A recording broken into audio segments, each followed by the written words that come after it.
বনি ইসরায়েলের একজন ধর্মভীরু সাধক ছিলেন বারশিসা।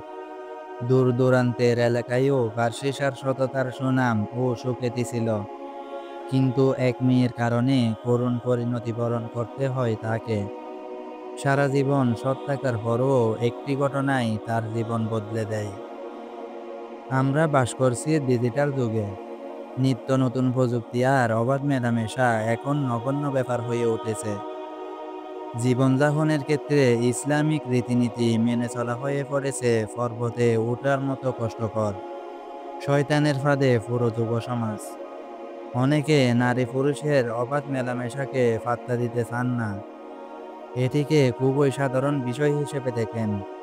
কিন্তু এমন ক্ষেত্রে শয়তান আমাদের প্ররোচনায় ফেলতে আরও বেশি সুযোগ পায়। তেমনই ঘটনা হলো বার্সিসার। একদা বনি ইসরায়েলের ৩ জন পুরুষ জিহাদে যাওয়ার পরিকল্পনা গ্রহণ করে। কিন্তু তাদের ছিল একটিমাত্র বোন। তাকে কোথায় রেখে যাবে তা নিয়ে তারা ছিল গভীর দুশ্চিন্তায়। বোনকে কোথায় কার কাছে রেখে দেওয়া যায় এ নিয়ে পরামর্শ করল ৩ ভাই। বুদ্ধি চাইল প্রতিবেশী ও অন্যান্য মানুষের কাছে। তখন প্রতিবেশীরা তাদের বোনকে সাধক বার্সিসার সাথে রেখে যাওয়ার আহ্বান জানায়। কারণ বার্সিসা ছিল নির্লোভ এবং ধর্মভীরু। এলাকা জুড়ে তিনি সৎ এবং সত্যিকার সাধক হিসেবে ছিলেন সমাদিত। প্রতিবেশীদের পরামর্শে ৩ ভাই তাদের বোনকে নিয়ে বার্সিসার কাছে হাজির হলেন। শুরুতে বার্সিসা এমন কাজে রাজি হননি। তবে শয়তান তাকে শুরুতে পরামর্শ দেয় যে তার কাছে থাকলে মেয়েটি নিরাপদ থাকবে। অন্য কারো কাছে রেখে গেলে মেয়েটির ক্ষতি হতে পারে। শয়তানের বুদ্ধি ভালো মনে হলেও এটি ছিল মূলত একটি ফাঁদ। এই ফাঁদে পা দিল সাধক বার্সিসা। তিনি ওই ৩ ভাইকে ডেকে বললেন, ঠিক আছে, আমি তার খেয়াল রাখব। কিন্তু সে আমার সাথে আমার উপাসনালয়ে থাকতে পারবে না। আমার আরেকটা বাড়ি আছে, সে সেখানেই থাকবে। এরপর বার্সিসা মেয়েটিকে ফাঁসে তার বাড়িতে রাখলেন। সেখানে তিনি দিনের নির্দিষ্ট সময়ে বাড়ির বাইরে খাবার রেখে দিতেন। মেয়েটি সেই খাবার নিয়ে যেতেন। এতে দুইজনের দেখা হওয়ার সুযোগ ছিল না। কিন্তু শয়তানের কাজেই তো কুপ্ররোচনা দেওয়া। সে কি আর বসে থাকতে পারে?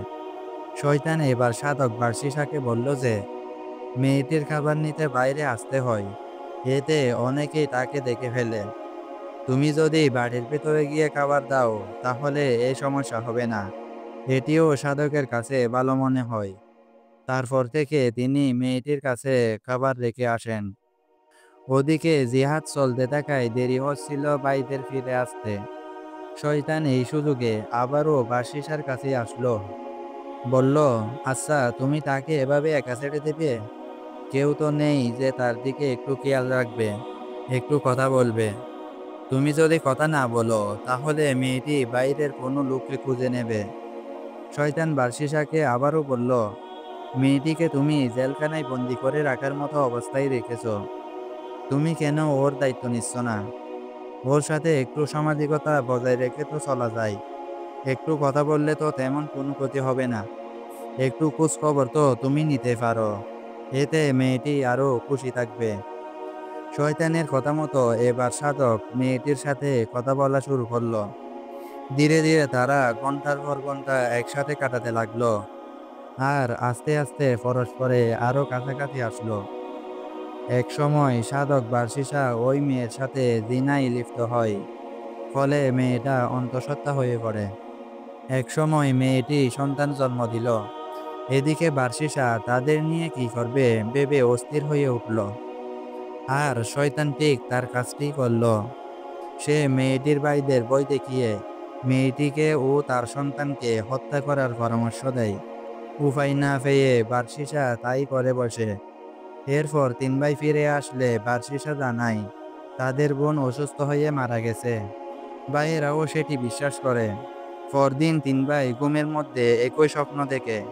সেখানে তারা জানতে পারে যে তাদের বোনকে হত্যা করা হয়েছে এবং লাশ ওই সাধকের ঘরের মধ্যে পুঁতে রাখা হয়েছে। পরে ভাইয়েরা সেখানে খুঁজে লাশ পায়।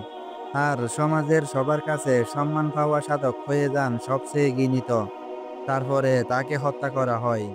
যদিও এই গল্পের নির্ভরযোগ্য কোনো সূত্র পাওয়া যায় না, তারপরেও বর্তমান সমাজ অনুযায়ী এর বিশেষত্ব রয়েছে। সমাজে নারী পুরুষের অবাধ মেলামেশার কারণে শয়তানের প্ররোচনার সুযোগ বাড়ছে। এই সুযোগ করে দিচ্ছি আমরা। যদিও কাউকে কোনো গায়ের মাহরম মেয়ের দায়িত্ব নিতে হয়, তাহলে সেটা বৈধ। তবে অবশ্যই ইসলামী রীতিনীতি মেনে চলতে হবে।